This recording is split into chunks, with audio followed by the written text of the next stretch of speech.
been a long time coming. Whoa, whoa.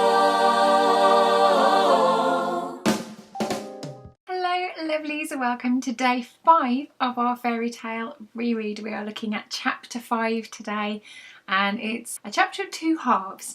You start off by seeing Rosie and Ed have their first real argument, which I didn't realise at the time. I wrote it there, and then every time you saw them for the next 3 or 4 scenes in the original manuscript that I submitted to Avon, they had the same argument over and over again. And I remember my editor turning around and going, do they have to have the same argument? But it's the first time you really see them. You see their frustrations with each other. Rosie is feeling cornered because she's been asked by her best friend Celia, who works at the New York Times, to be featured in a column, and she doesn't want to. She doesn't want the limelight, and Ed accuses her of being scared. So she accuses him of dating half of Manhattan, and that he seems to have nothing wrong with him at all. And both of them, you can see that they kind of really care for each other as mates, and then there's this frustration that comes out, and that's going to be played on further through the story. Then we get an email from Mimi Sutton. Now, I said today I was going to talk about her and why I've got her, but first off I'm going to read her email that she sends to Celia. Celia then forwards to Rosie, and it's about to cause all kinds of trouble. So here we go. Darling Celia, I just got another call from your florist, who is adorable. She definitely has something new with her designs. I'm impressed already. In fact, I emailed my entire address book today with the news about her store, so now anyone who wants to be anyone in this town will choose her. Though I say it myself, it's another trend New York can thank me for. Rosie Duncan is now officially the next big thing. As for Nathaniel Amy, well, expect an order from him very soon if our conversation today was anything to go by. Dare I suggest he might be about to finally make an honest woman of Caitlin? We can but hope. Don't forget, drinks at Viva Gramercy next Thursday at 6 p.m. Much love, Mimi. Why is she interested in Nate? She's interested in Nate because Nate is going out with her daughter, Caitlin.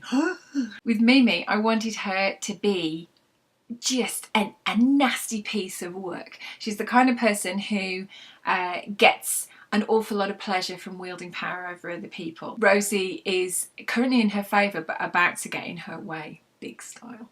And it's down to the fact that Nate is dating her daughter, and she is hoping that he's going to marry her because he's one of the city's most eligible bachelors. So I really want my readers to boo and hiss Mimi Sutton, because she just gets nastier and nastier and nastier, and it was tremendous fun to write, just because it's really nice to write a baddie.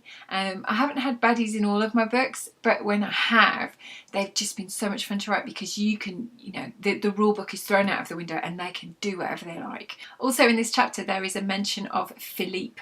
Philippe has been the floral designer du jour, as far as everyone's concerned, in New York for a really long time. And with Mimi's email sending it out to all her friends saying basically to go with Rosie rather than this guy who has this very pretentious florist shop that's more like a kind of a modern art studio than an actual florist shop. We don't see many flowers there. Mimi's email is about to put the cat amongst the pigeons in that, and he is not very impressed at all. The funny thing is that when I wrote the book, I was writing it based on a story that I wanted to tell, and probably more on films that I'd seen, like romantic comedy films that I'd seen, rather than having read lots and lots of books in the genre. I didn't realise that's what I was writing. I just wrote the story that I wanted to read. And so I didn't understand about putting roadblocks in the way of protagonists. I didn't understand about having antagonists.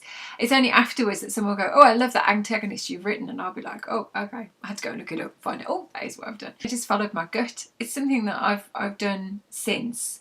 With all of my books is that if it feels right, just to go with it, because that's served me really well with my first book, when I literally didn't have a clue about how to write a novel, about how to go with it. It was just a story that I wanted to tell. So tomorrow, chapter 6, day 6 of our fairy tale reread. I do hope you're enjoying it. One of the questions that I've been asked is how I actually went from writing a book to it going on Autonomy to it being published, because I think not everybody knows that story. So I'll tell you a little bit more about that tomorrow, and also talk about the customers at Kowalski's and what inspired their stories. So do you have a question about Fairytale of New York as we're going through and reading it? Anything you'd like to know, you can ask me. You can tweet me at Wordsmith. I'm also Wordsmith on Instagram, Miranda Dickinson author on Facebook, or you can email me mirandawordy@gmail.com. That is all for today. Happy reading, have a lovely evening, and I will see you tomorrow. Take care, bye.